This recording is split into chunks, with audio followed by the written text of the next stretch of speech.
Okay, good afternoon, or welcome in this good morning wherever you are. My name is Casey Murphy, and I am ACT's Director of Programs and Events. I want to thank you for joining us today for ACT's first webinar of the year entitled All About Perception, PR, and Transportation. Before we hear from our presenters this afternoon, I wanted to quickly take care of a few housekeeping items. First, all attendees are on mute during this webinar. If you have a question or a problem hearing us, please type it in the chat box located in the toolbar at the bottom of your screen. We will do our best to answer your questions as the webinar gets going.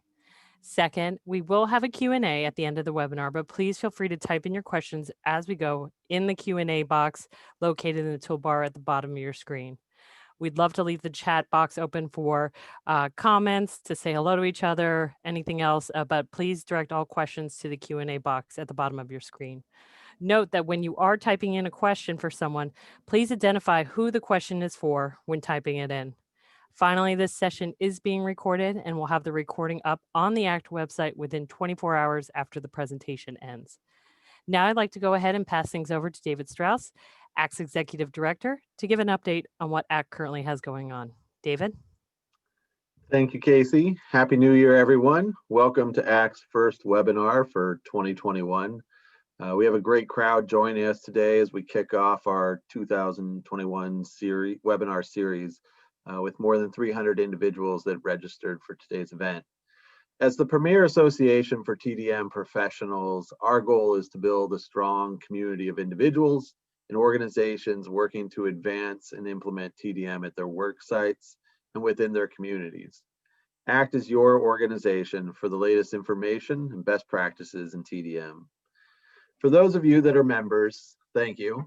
Your membership in ACT comes with many valuable benefits that help you become a more impactful TDM professional. From member pricing for events, special communications on TDM policy, and access to a network of over 1,200 TDM professionals. We do have a few individuals joining us today that are not yet members of ACT. To each of you, let me say welcome. I invite you to become a member of our ACT community. I guarantee you that ACT membership will be a valuable investment in your professional growth in 2021. Before we get started, I want to take a moment to update everyone on some of the news from ACT. Last week, ACT had the great opportunity to meet with members of the Transportation Transition Team for the incoming Biden-Harris administration. The meeting was a first for ACT to engage directly with representatives of an incoming administration and demonstrates recognition of our focused efforts to continue raising the profile of TDM and ACT at the federal level. We're confident that the incoming team at DOT, to be headed by Secretary Buttigieg, will be strong supporters of TDM, and we look forward to working with them over the course of the administration. Planning for ACT's international conference, scheduled for August 1st to 4th in Disney World, is continuing to move forward. Stay tuned for important information in the coming weeks about the program as well as registration. This will hopefully be our first major in-person event since November of 2019. And while we know that there will be ongoing concerns about COVID and the economic impacts it's having, we will be focusing significant attention on creating a safe, informative, and fun event for all of you that will be able to join us in person this summer. Lastly,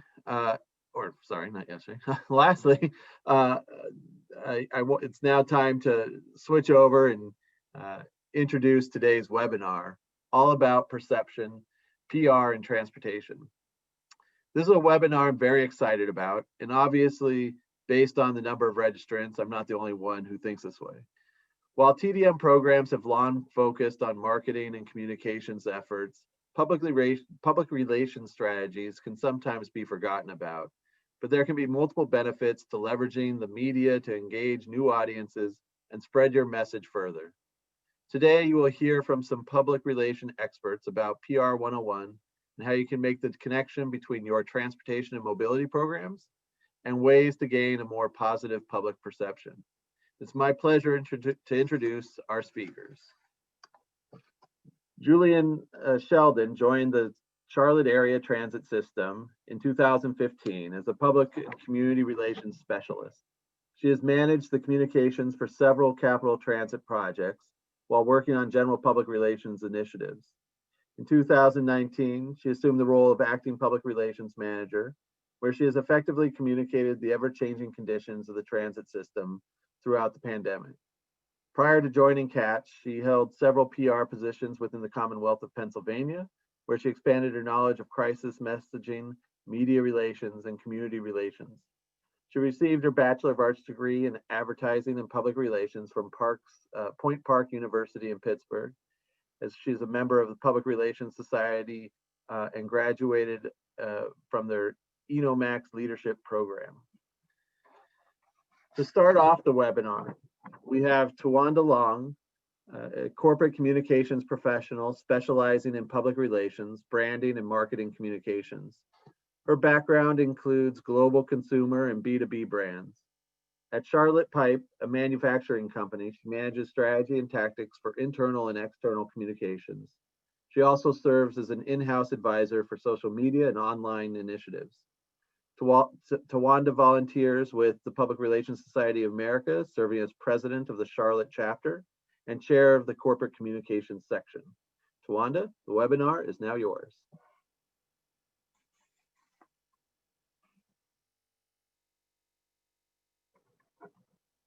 Thank you so much. I am happy to be here. Give me 1 second, guys. I'm going to go into presentation mode and then we will get started. Thank you so much for the honor to speak to you guys this afternoon. Hopefully I will add some value and give you some perspective as to what public relations is and how it can benefit your organization.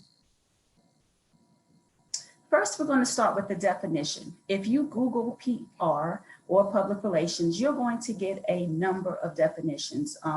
Organizations have some, different people have various. PRSA, the Public Relations Society of America, says this about PR: strategic communication process that builds mutually beneficial relationships between organizations and their publics. Yes, that is true. But if we were on an elevator together and I said, hi, I'm Towanda, you gave me your name, you say, what do you do? I say PR, you're like, oh, what's that? And I give you this answer, two things are more than likely going to happen. One, your eyes are going to glaze over, or you're going to have no idea what I really said. That's about 70% of the people. 30% might say, that's intriguing, tell me more. So to avoid this really long, effective, but not really understanding for most people definition, I have my own definition. And this is the definition that we'll use today. Public relations builds and nurtures relationships with target audiences. That's what we do. Everything is based around that. We are building relationships and we are nurturing relationships with the people that matter to your organization. And we do all of this with a common goal.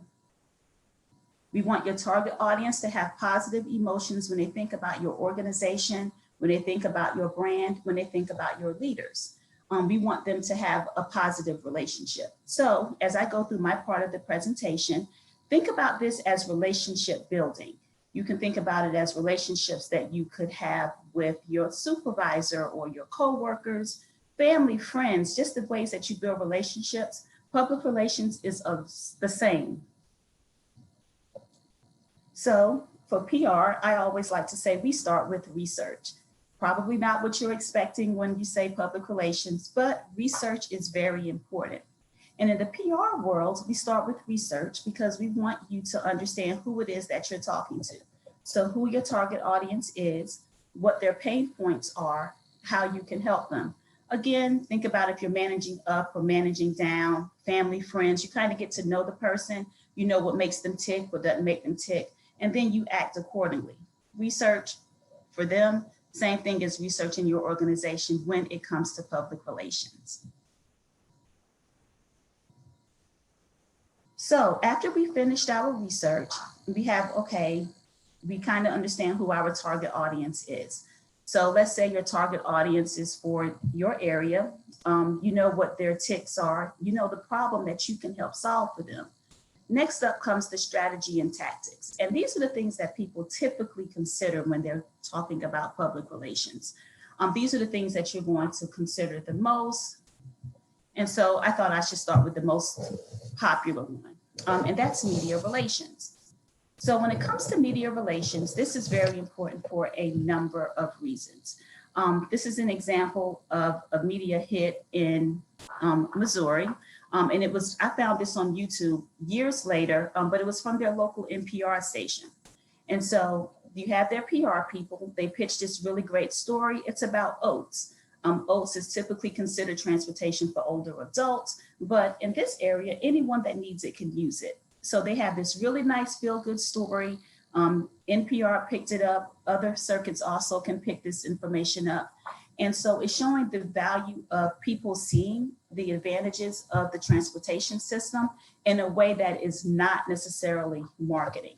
And this is how this can help out the bottom line. I always say public relations, people don't necessarily think about it as helping the bottom line all the time. Yet it does, because when Oates is looking for financing or they're going in for fundraising or whatever the case might be, someone can see these stories. It's a goodwill, it's good feeling, and earned media hits like this can go over really well, and it can also be coupled with your marketing.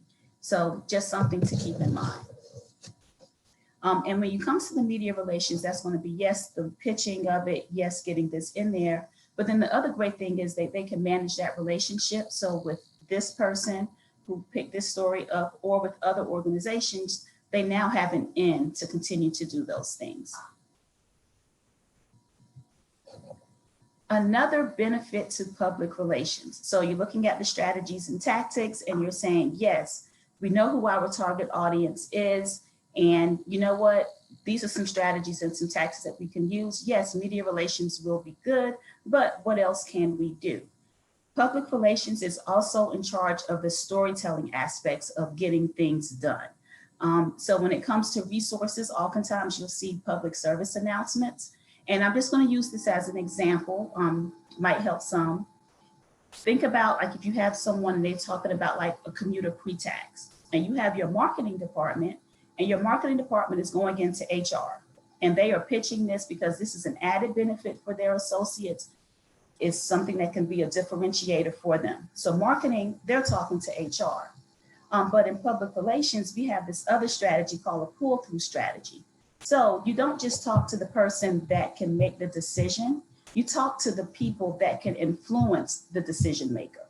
And so with public relations, you can say, if you want to have someone come in and we want to talk to them about this commuter pre-tax, how can we get to that end user?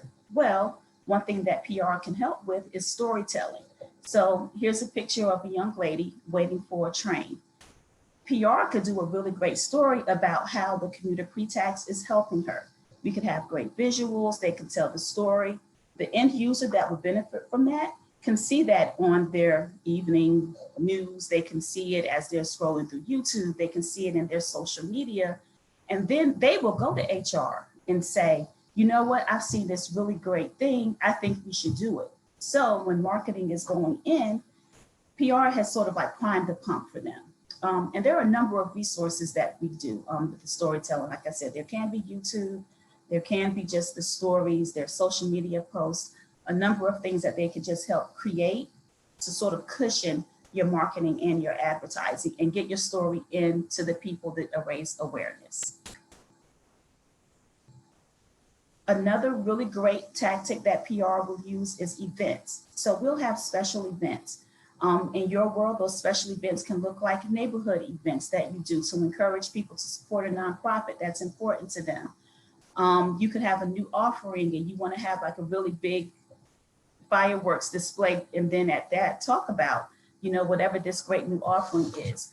And events are also great for gathering information on what people do or don't like. They're very low level. People guard, it's not up as high, and you're lucky to get a lot of really great information that way as well. So when you're looking at the strategies and tactics, media relations, looking at all the resources that public relations can help you with, and also with help with planning some of the events. And one that a lot of people also think about is social media. Oftentimes, public relations will work with marketing and advertising to create these stories. And this just goes back to the storytelling side of it. I pulled this from Maryland Transit Administration. And they do a really great job of, yes, giving the information that people are looking for, schedule changes, if there's something that needs to be a track closed for maintenance, all of those different things, but then also highlighting the people. And that's what PR brings into it. They bring the people aspect of it. And the people aspect is extremely important because you want people to feel like they're connected to your organization.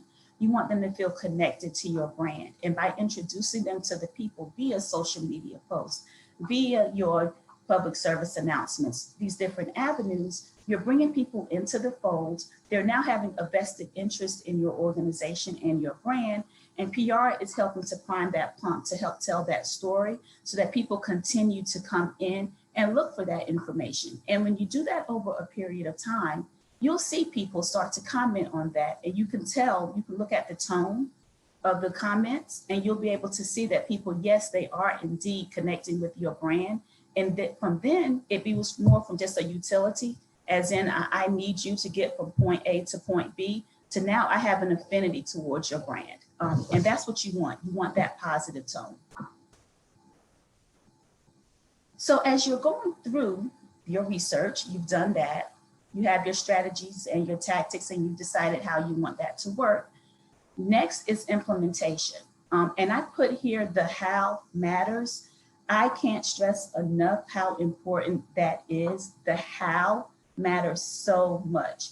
How you do your strategy, how you do your tactics, how you work with marketing and advertising impacts a great deal of the work that you do as far as getting community goodwill, of building that good, strong relationship. First, it shows that you're trustworthy. If your information is there, they know they can count on it, helps you out a great deal. If it's consistent, if they understand that, you know what, I can reach out to them, the information is going to be valid, and it's going to be consistently accurate. That's very important. And then you become a reliable resource.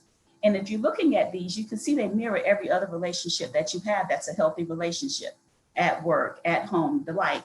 You want it to be trustworthy, consistent, and reliable. The same thing. And last but certainly not least is transparent. And I put transparent up here because oftentimes people want everything to be perfect. Public relations, especially when you have conversations going back and forth, I'm thinking about social media, YouTube, Facebook pages, and the like, you want to be transparent. You want people to see the good, yes, but you know what? If there's some bad, you need to talk about that too. And I liken this to people shopping. When you are shopping for something and you go on to read the reviews, if everything has a positive review, you don't believe any of them. If you have 100 positive reviews and there's 3 to 5 people saying, you know what, this didn't work for me, it becomes more believable. So you want to be transparent. You want to talk about, yes, the things that are great, but if something does not work out so great, let public relations help you craft a message that lets you be transparent and talk about that thing that wasn't so great and how you're fixing it. PR is great with the relationship part of how do you fix the message. So let them do that for you and keep that transparency there. So again, like every other relationship, you've done your research, kind of get a feel for the people, you figured out how you're going to do it, you've done some implementation, and now it's time for the evaluation, right? You need to see what worked, what didn't. So your relationship can continue to grow. You don't want to keep doing something that's offending your audience. You want to do things that they are responding positively to. You also want to see what they want more of. And so evaluation gives you room for that. So as you're working through it, you now have all of this information. Look at what went well, look at what did not go well, and take some time to come up with your next strategy. So that way you don't make the same results or have the same mistakes over and over again.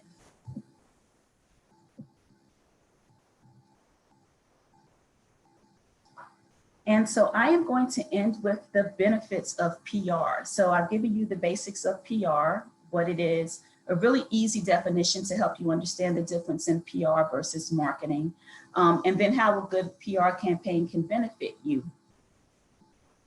So first, public relations, it focuses on building the strong brand. That goes back to the whole, you want people to have a positive tone, positive thoughts when they think about your organization. PR helps a great deal with that. This second bullet point is one of my favorite selling points for public relations, and it is crisis communications. What you don't want to do is try to build your advocates, people that like you, people that have a positive tone about you when you are in the middle of a crisis. Public relations, building that relationship will help you get through the crisis that inevitably will happen.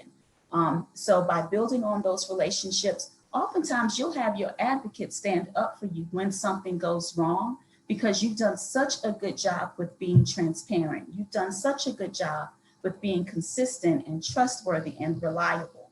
So the crisis communications aspect of just building those strong relationships in your communities and with the people that use your services is by far one of the biggest components of a really good public relations company.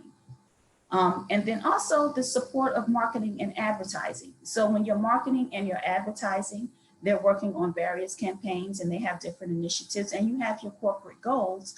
It also helps to have the public relations goodwill wrapped around that and having another way to share that messaging, the pull-through method that I talked about earlier. So that is it for me. I will stop now. And Juliann, feel free to start sharing your screen.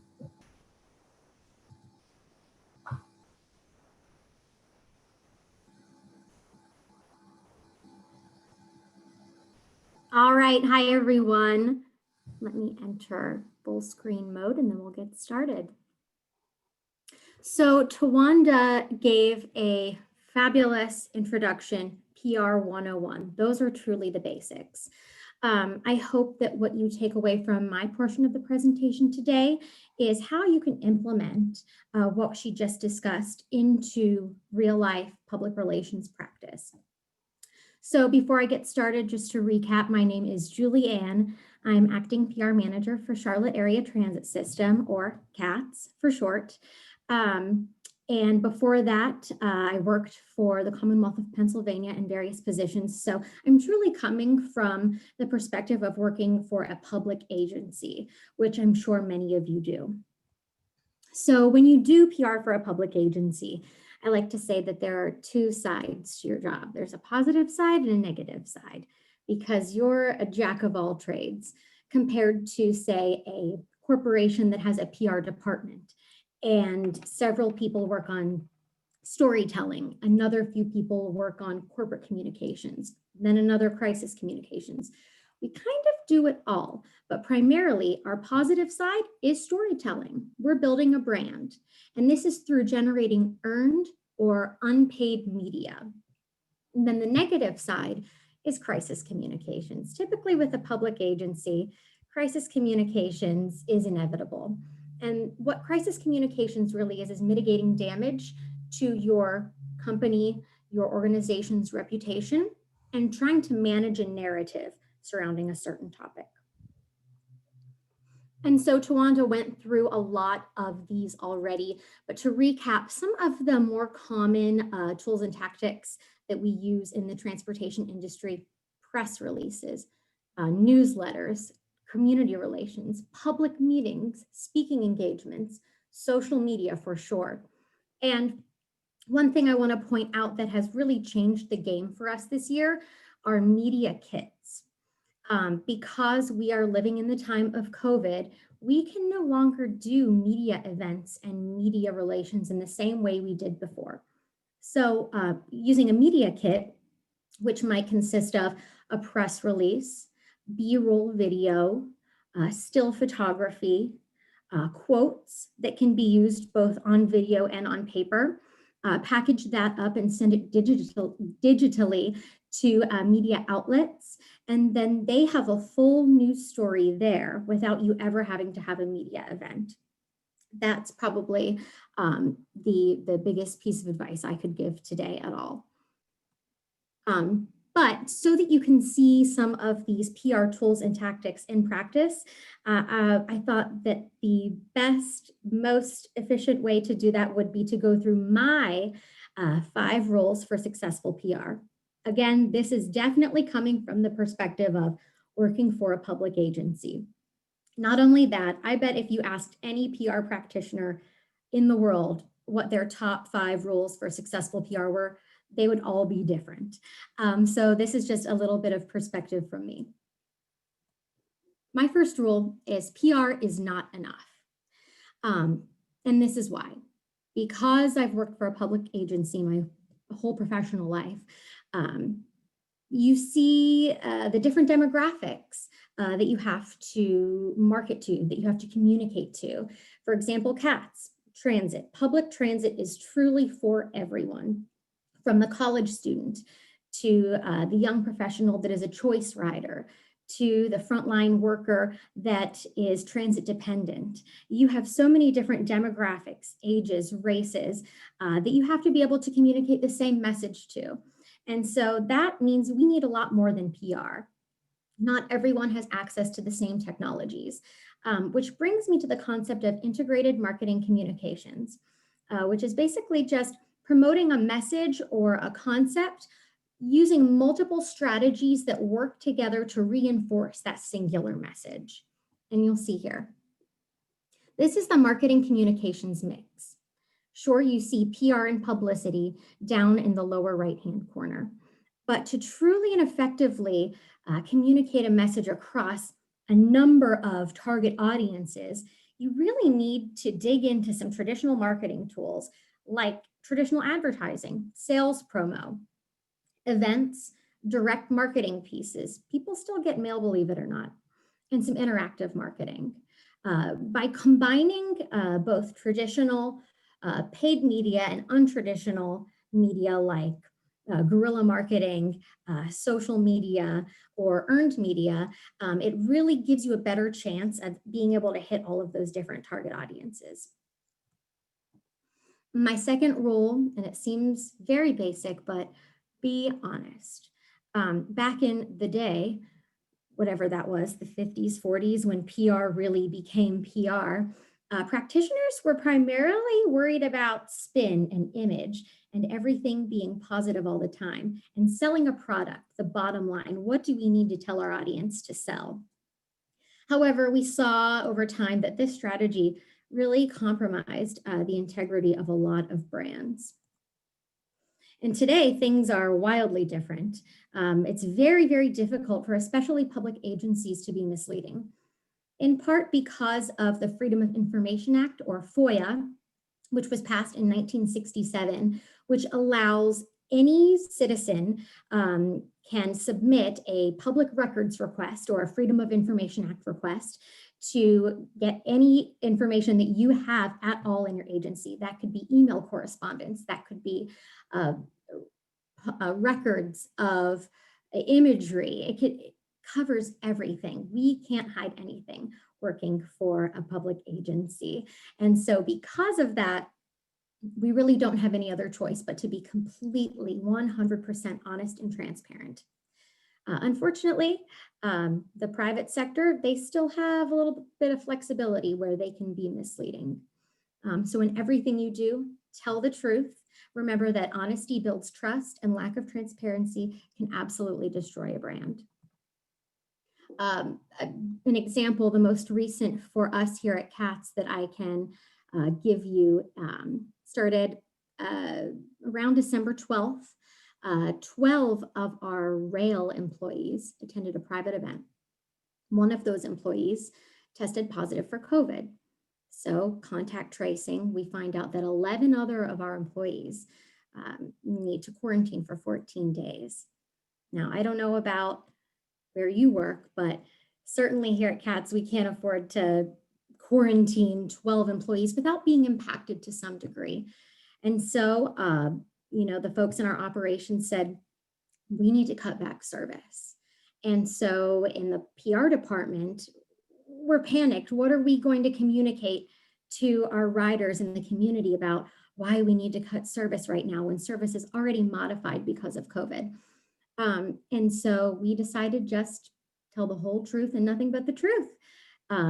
We tried to share as much information as we possibly could, being HIPAA compliant, obviously. And so we followed that up in a press release with not only all the details of why we need to modify service, but a very strong statement from our CEO about the actions of the employees and how they're temporarily impacting the level of service that we can provide to the community. And let me tell you that while this was certainly the most forthcoming press release we'd ever released, and very blunt, to be honest, we got a lot of great feedback from it because it was completely on the nose, 100% honest, no details left out. And it was received really well by not only reporters, but members of the public. My third rule, vocabulary is key. Why? Because PR is writing. You write everything. You're writing press materials, you're writing web copy, social media posts, talking points for press conferences, etc. And vocabulary is key because it can humanize your brand. It can provide color and detail to describing events or products, and gives consistency to your brand. And I'm going to show you some examples here. So how do you humanize your brand? Well, I like to say you talk like a human. Now, I realize that, especially working for a public agency, there have been some folks that have worked there for a while and aren't necessarily as in tune with the communication strategies that are being used today. And one of those is to humanize your language. Some ways you can humanize your language, sentence fragments. That's how people actually talk. Seriously, I mean, people really? Using punctuation, starting sentences with conjunctions. Well, that's not something you would do in a press release. You would use this humanized language in social media or in actually writing talking points for a speech that someone was going to give. Vocabulary can help portray color and detail. Take this sentence, for example. Try our new chocolate bar versus indulge in our creamiest chocolate bar to date. I mean, wow, that second sentence, I'm sold. But you're really just conveying what was said in the first, just using more descriptive vocabulary to better sell that message. And the third point of why vocabulary is key is consistency. And I'm going to use an example from us here at CATS to help describe why consistency is important. A couple of years ago, we launched a enhanced bus service called Metro Rapid. And Metro Rapid would provide service from our uptown center to the towns to the north of Charlotte. And it was direct service, didn't stop anywhere between uptown and the towns to the north. Now, we had a problem with this, though, when we were coming up with the branding and voice of this new service. And that was that half of our staff was calling this bus rapid transit and half of our staff was calling it enhanced bus. Now, if anyone out there has BRT or bus rapid transit, if they work in that industry or whatnot, you know that bus rapid transit requires a dedicated right-of-way to operate within. Well, the Metro Rapid service was not going to be operating in that dedicated right-of-way. So we really had to work to make sure we had all of our staff, even outside of the communications department, our staff who were in bus, in design, be calling this the right thing, and that was enhanced bus. And so what we did is we took that term enhanced bus and started putting it in all of our materials, the advertisements, the press materials, at the media event that we held for the launch of this. We made sure that we were using the term enhanced bus in everyone's speaking points. My fourth rule, manage relationships with the media. Relationships seem easy, but let's be honest, they're not. Take 2020, for example. National and controversial events completely have dominated the news cycle. We've got COVID. We've got the Black Lives Matter movement. We've got the election of 2020. I mean, one thing after another. And some of the stuff that we were working on pre-COVID that was meant to roll out in 2020 just didn't measure up compared to the national life-changing events that we were experiencing. But what we were able to do was use our relationships with specific reporters and with specific news stations to generate earned media when our story wasn't necessarily front page news. I've got an example here. We had a bus art contest with local students, and we wrapped 2 of our buses with selected art from the students. It was a feel-good event, but it was smack in the middle of COVID. We were ramping up to really start talking about the election, but using our relationships, we were able to get quite a few media spots. Here's another example. In September, we launched an outdoor concert series at our transit stations. Again, feel good fluff, but really didn't measure up in terms of the heavy, impactful news we were seeing, especially on a national scale. But we were able to, I hate to say call in some favors, but lean on those relationships that we had worked years to have, and were able to get some placement. And my final rule is to learn to take no for an answer. Sometimes, even though you may have harnessed some fabulous relationships, your story may not be newsworthy. And what is newsworthy? It is timeliness, proximity, controversy, relevancy. There may be stories that are more controversial or more timely than yours. And it's okay to accept no. You may not always be able to generate earned media, but that's why you need more than PR, so that you can lean on all of those other tools that you have, traditional advertising, events, public meetings, direct marketing, that you'll be able to utilize when you're not just leaning on earned media. And also why it's okay to accept no. You're going to be protecting your relationships with reporters that you deal with. If you're constantly hounding them, that doesn't necessarily make them want to work with you. So instead, another alternative is to ask how your story or pitch can be more newsworthy. What do you need to do that could make it more of a front page news story? And that is all that I have for my presentation today. You'll see I have both Towanda's contact information as well as my contact information here. And I think right now, if we have time, we're going to take some questions. Yeah, absolutely. Thank you, Juliann, and thank you, Towanda. Really appreciate both of your presentations today. We're going to open it up for questions now. And again, I just want to remind folks, if you have a question for either person, please go ahead and just type it in the Q&A box located at the bottom of your screen. Just let us know who the question is for. Real quickly as we get started, because I think this was a question that came up and why we had this webinar, at the beginning, and this goes to both of you. What if an organization, and a lot of our TDM organizations don't have a PR for, or, a group in-house in place? If you don't have a PR department, what, and you're just starting out, what is the best way to go about starting one within your organization?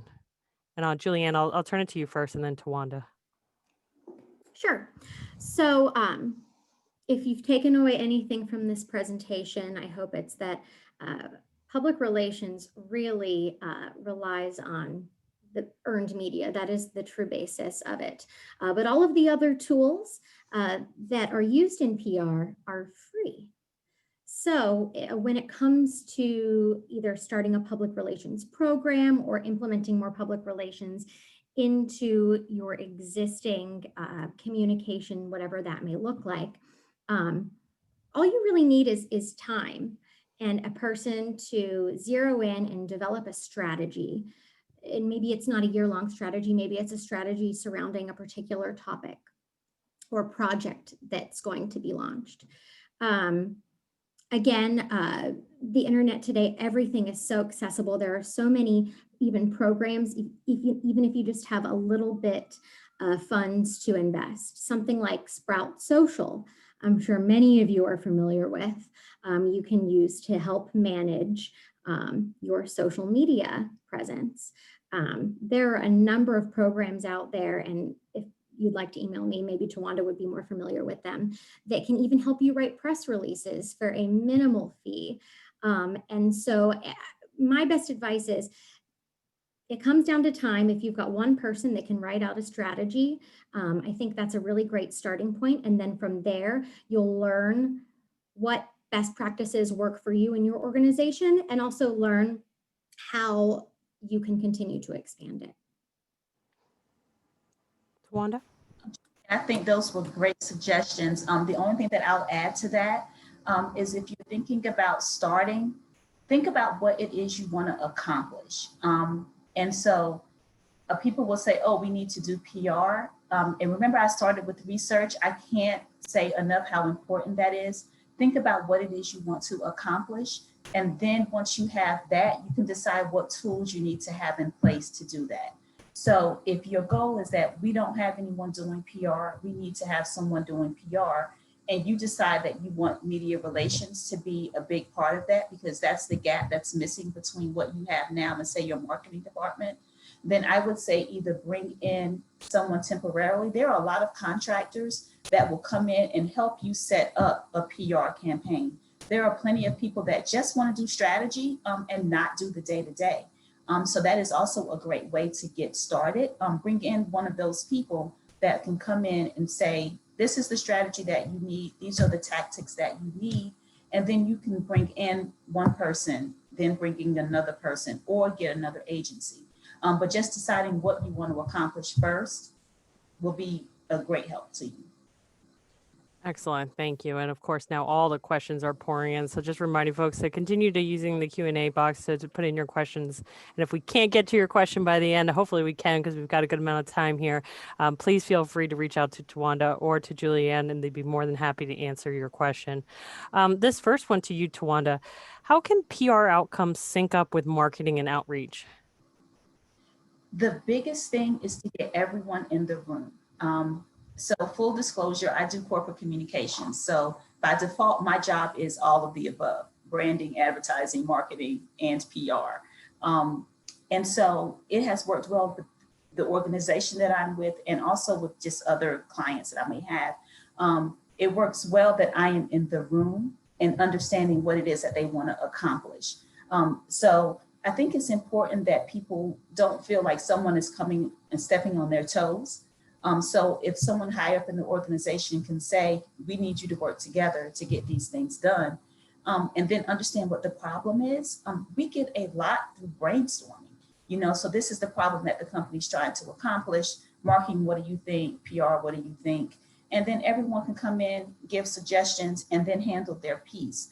It becomes problematic when everyone is not in the same room. And with things being virtual now, there really isn't a good reason for people to not be in the room. Because before, like, yeah, you might be in one location versus another, but now everyone can set up a Zoom, set in for an hour brainstorming, and people can go off and do what they need to do. So yeah, just making sure everyone talks to each other. Good point. Thank you very much. Juliann, this next one is for you.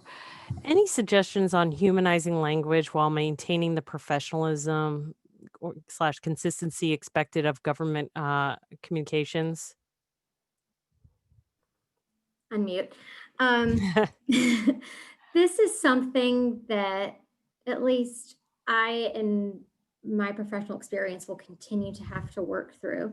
My best piece of advice and suggestion is to, for example, let's use talking points, for example. If you're writing talking points for your CEO or your boss, because they're going to give, whether it be a presentation at a public meeting or be speaking at a press conference, just listen to them talk, record them speaking, and then you'll start to understand what their natural vocabulary is and what their speaking cadence is. And so then when you go to write your talking points, it's easy because you can already almost hear them saying the words that you want them to say. in using the pauses that you know they're going to take. Another example of how you can, humanize your language and in communication without, towing that line, being a public agency, is on social media. That's really a space where you can develop personality. And in your responses and comments back to on social media, a good example of someone who is, not someone, a brand that really is, to the far one side of having a lot of personality is Wendy's. If you ever go to Wendy's Twitter account, man, they've got some personality. Some might even say that it's unprofessional, but people talk about it. And then you've got organizations that are, the other end of the spectrum who are business, business, business. I think you need to decide what your voice is as a brand, and it doesn't need to be, wacky Wendy's over here, but if you can just, use a little bit more of that humanizing language that I had on the slide there, using more punctuation, using the word like. In your responses back on social media, how would you respond to someone like that if you were talking on the phone? That's my best piece of advice. Excellent. I like it. Add really quickly to go. that, just very quickly. Read what you wrote. You can't read it out loud. It is not human. So that's just, a lot of things I have to write sometimes is for engineers and architects. And so it's very deliberate, but that punctuation is very important. And if I wrote a sentence that sounds right technically, but I can't read it out loud, it's not human. I have to edit it. Great point. Thank you. Got to check out the Wendy's Twitter feed now too. This next one kind of very timely with what we were just talking about with social media, and it can go to both of you. And I'll start with you, Towanda, and let you, Juliann, kind of finish up here with this one. We'll kind of go back and forth. How do you engage with comments on social media? Sometimes a quick response shows empathy to the response, whereas other times can be very challenging. Any recommendations with that? So, when I talked about having advocates and people on your side, social media is the perfect reason why that's necessary. I can name off the top of my hand 5 different companies that have social media, and when you read their comments, they're tried answers, so they don't have to. And so building those relationships so that people will come in and answer is great. Now, that being said, if you're going to respond and not respond to everyone, which for many people, you can't respond to everyone, my rule of thumb is only respond to the things that are fact-based, that is easy. So for instance, if someone had a question about a schedule and you could go in and answer that question, okay, fine. But if it's something emotional that could go with a lot of back and forth, not so much. If you feel compelled to say something, take it offline. Don't have those long drawn out conversations on social media. That never goes well for an organization, no matter who you are, it doesn't. So offer to take it offline, give them a number, give them an email. Other people will see that you responded, but you're not having that back and forth. But again, only answer the things that are fact-based, that they could do some research and find, but since they didn't, sure, here you go. The bus will be there in 15 minutes, that kind of thing. Great, thank you. Juliann? I reiterate everything Towanda said, especially when it comes to responding to everyone, but in a way that is appropriate for the question that was asked. For example, if we've got, someone who's really hot leaving comments that are not necessarily appropriate and contain some inappropriate language, with that individual, we may direct message with a response to whatever they were asking, and then also include some contact information so that we can speak with them one-on-one on the phone. Not a lot of people take us up on that, to be perfectly honest, because they just want to use social media as a way to gripe. Yeah. But we're at least responding in a way that if they truly have a concern or something they want to talk through, we're going to get to the bottom of it. And when it comes to frequency, I do want to touch on this. I realize that not everyone has a dedicated person to do social media or a team that that monitors social media and strategizes social media. But if once a day, whomever has the password to the accounts can log in and respond, in my opinion, I think that is more than enough considering your organization size. Okay, great. Like I said, I'm doing my best. These questions are flowing in now, so we're going to try to get through as many as we can. But this next one here, I think a good one for both of you to help answer here. And I'll start with you, Juliann. What suggestions do you have for COVID sensitive messaging, encouraging the use of carpool, transit, and other shared modes, especially in our industry? That's tough. Okay, if you don't know the answer off the top of No, your head. I do, but I need to provide some context here. Okay. So back when the pandemic first started to impact our community here in Charlotte, our team got together and had to really brainstorm how we were going to communicate the service impacts that we were going to be implementing whenever all of these stay-at-home orders started to go into effect. And so not only during this brainstorming messaging session did we figure out how we were going to communicate these service impacts, but then also tried to answer any question that folks might have right up front about how we're sanitizing our vehicles. Sure, the press release was 2 pages long, a lot longer than you want one to be, but it helped to eliminate any confusion or follow-up right off the bat. Another thing that we did from the start was, and it pains me to say this out loud, we told people not to ride. And I know that that hurts the bottom line, that revenue. But in good conscience, when we found out that this was an airborne virus, and even before that, when we thought that it was primarily spread through surface contamination, just made the decision that when it came down to lives, we were going to be completely transparent and say, we'd prefer that you don't ride right now. And at the end of the day, yeah, ridership tanked, but it certainly was the safer, more conservative thing to do. And I'm really proud of how we responded to that. Now, when it comes to COVID sensitive messaging in the right now, because certainly a lot of circumstances have changed, we are continuing to, of course, convey any kind of service modification that we may need to implement. New technologies we're implementing like plexiglass dividers, but we're still not yet promoting our services. And that hurts because it's almost been a full year. But at the end of the day, it comes down to people's lives. We're continuing, obviously, to provide service because folks need transit. A lot of our riders right now are transit dependent individuals. And so we're going to wait until we believe it's a safe time to really start promoting our services as a choice again. Thank you for that. I would echo that, and I would say the communications for this is the same for a lot of crisis communications.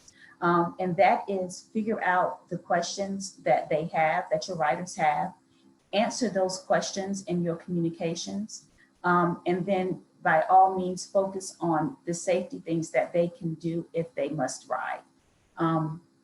There's no other way around that, but again, focusing on the safety, focusing on what you're doing to help keep them safe, and then answering any questions that they might have before they ask those questions. Okay, great. This next one I just found is kind of interesting because this person has just gone through kind of a PR process and wanting a little bit of feedback here for both of you, if you can. She says that my organization hosted an event yesterday, and we were happy to see the statewide public radio network send a reporter who had a story today. I wrote in advance to thank him for coming and to reach out if he needed anything. Then today the article came out, and not only did he not acknowledge our organization specifically, he used a link to an event posting that would go away. So she wrote to him to thank him for the note, but pointed out that those details and asked to specifically mention them and to add the direct link. And he acknowledged that. And she's just wondering, do I do more to foster this new relationship now that she's spawned this relationship with this reporter? I'll let you go first, Towanda, if you'd like. Okay. Well, I think the great thing is that you reached out via email and you pointed out the concerns that you have about the way that it was covered, but you did it in a very professional way. That's extremely important. What I will say is keep that reporter on your radar, and just follow them. I have a list of reporters that I follow, about 10 to 15 reporters I follow every day. And when they post links on Twitter or LinkedIn to their articles, I'll read them. And if it's something that's pertinent, I'll respond. So I think at this point, it's just a matter of the reporter keeping your name in the forefront. And that's how you do that. You follow and you comment on the things that they do, even if it has absolutely nothing to do with your job, just because it helps your name. And then the next time, you know how they kind of cover stories. And so you can reach out to them personally and craft your pitch so that you can get more of what you want in that story. But that crafting your pitch definitely helps when you have a strong relationship. And those comments, just general randomness, will help you. Great. Juliann? I agree with everything Towanda said. That reporter certainly has set an odd precedent for himself when it comes to his reputation with you.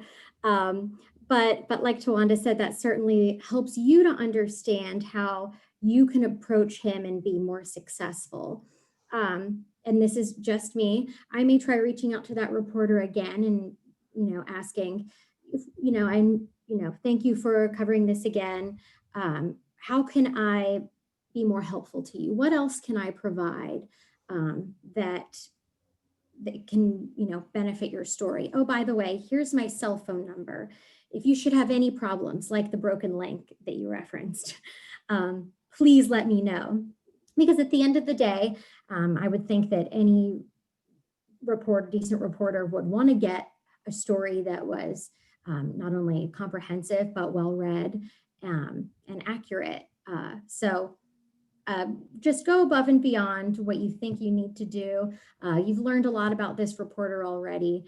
Follow him on social media, continue to foster that relationship and tone your approach to him, knowing what you know. Great advice. We're going to round things out here. I'll start with you, Juliann, on this next question. During the pandemic and when in-person events aren't possible, how can we best utilize digital events to engage with our audience? Great question. So, and everyone has done this differently. And I know that after the pandemic hit, it really took everyone a little while to get their footing with this Zoom thing. But at CATS, we're in the very early stages of planning out multiple rapid transit lines. And one of these lines is a light rail line. It's about 28 miles long. And we're entering the design phase. So if you can imagine, we're in March of last year, we're entering the design phase on this, what's sure to be $1 billion project. And we can't have public meetings. So we started having Zoom public meetings, providing that information to the public on social media, via email, having the media share this during their broadcasts when people can tune in and participate. And that has certainly helped. However, there's one thing we haven't figured out, and that is, and I mentioned this in my presentation earlier, not everyone has the same access to technology, especially folks who are transit dependent, are more likely not to have access to technology. And so how do you reach them when you can't have in-person dialogue? And so some strategies that we're using now, going into this next phase of outreach for this project, is we're putting up yard signs of where to go to find more information, whether it's stopping by their local library to receive hard copy information and mailing it back to us, or even on that yard sign, still our social media handles or where to tune in to the next virtual public meeting. I think we live in a day and age where we need to try everything because we don't yet know what those best tools and best practices are living in a virtual world. And this is me speculating. I can see us using these same tools well beyond the end of this pandemic in the same ways that we're learning how to now. So just to reiterate, don't be afraid of online public meetings and engagement. Definitely have a facilitator like Ms. Murphy here, and take some really old school advertising and marketing techniques like a yard sign, like a radio advertisement to try and reach them. Towanda, anything to add? I'll echo what Juliann said, and the only other thing that I'll add is, as much as I am not personally a fan, Facebook Live works well.